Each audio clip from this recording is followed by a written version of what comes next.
Shalom kekasih-kekasih Tuhan. Pagi hari ini kembali kita membaca dan merenungkan firman Tuhan dengan judul Tuhan Membenci Kesombongan. Senin edisi Kitab Kejadian bersama dengan saya Fani Paendong. Kejadian pasal 11 ayat 1 sampai 26. Adapun seluruh bumi satu bahasanya dan satu logatnya. Maka berangkatlah mereka ke sebelah timur dan menjumpai tanah datar di tanah Sinear. Lalu menetaplah mereka di sana. Mereka berkata seorang kepada yang lain, "Marilah kita membuat batu bata dan membakarnya baik-baik." Lalu bata itulah dipakai mereka sebagai batu dan tergala-gala sebagai tanah liat. Juga kata mereka, "Marilah kita dirikan bagi kita sebuah kota dengan sebuah menara yang puncaknya sampai ke langit.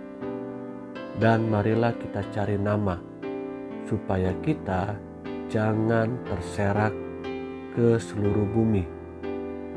Lalu turunlah Tuhan untuk melihat kota dan menara yang didirikan oleh anak-anak manusia itu. Dan ia berfirman, "Mereka ini satu bangsa dengan satu bahasa untuk semuanya. Ini barulah permulaan usaha mereka. Mulai dari sekarang, apapun juga yang mereka rencanakan, tidak ada yang tidak akan dapat terlaksana. Baiklah kita turun dan mengacau balaukan di sana bahasa mereka, sehingga mereka tidak mengerti lagi bahasa masing-masing." Demikianlah mereka diserahkan Tuhan dari situ ke seluruh bumi, dan mereka berhenti mendirikan kota itu. Itulah sebabnya sampai sekarang nama kota itu disebut Babel, karena disitulah dikacau balaukan Tuhan bahasa seluruh bumi, dan dari situlah mereka diserahkan Tuhan ke seluruh bumi. Inilah keturunan Sem. Setelah Sem berumur 100 tahun, ia memperanakan Arpaksad 2 tahun setelah air bah itu. Sem masih hidup 500 tahun. Setelah ia memperanakan Arpaksad dan ia memperanakan anak-anak lelaki dan perempuan. Setelah Arpaksad hidup 35 tahun, ia memperanakan Sela. Arpaksad masih hidup 403 tahun. Setelah ia memperanakan Sela dan ia memperanakan anak-anak lelaki dan perempuan. Setelah Sela hidup 30 tahun, ia memperanakan Eber. Sela masih hidup 403 tahun setelah ia memperanakan Eber, dan ia memperanakan anak-anak lelaki dan perempuan. Setelah Eber hidup 34 tahun, ia memperanakan Pelek. Eber masih hidup 430 tahun setelah ia memperanakan Pelek, dan ia memperanakan anak-anak lelaki dan perempuan.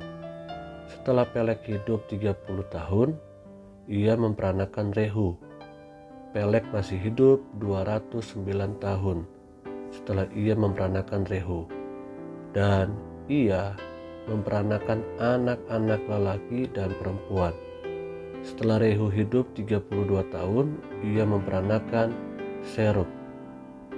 Rehu masih hidup 207 tahun setelah ia memperanakan Serug, dan ia memperanakan anak-anak lelaki dan perempuan.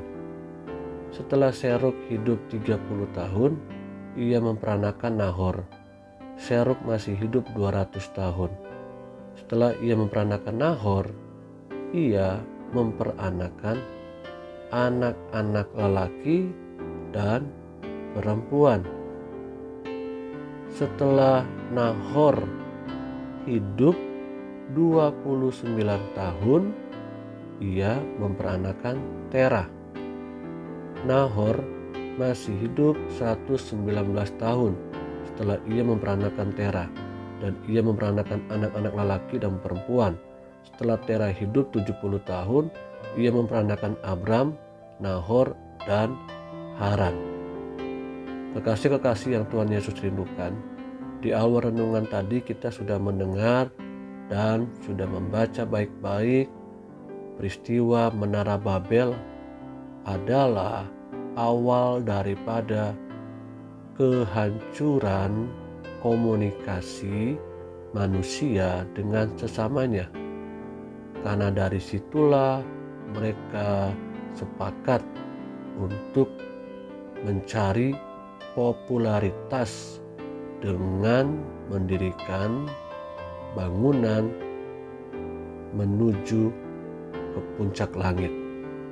Kesombongan adalah kebencian daripada Tuhan.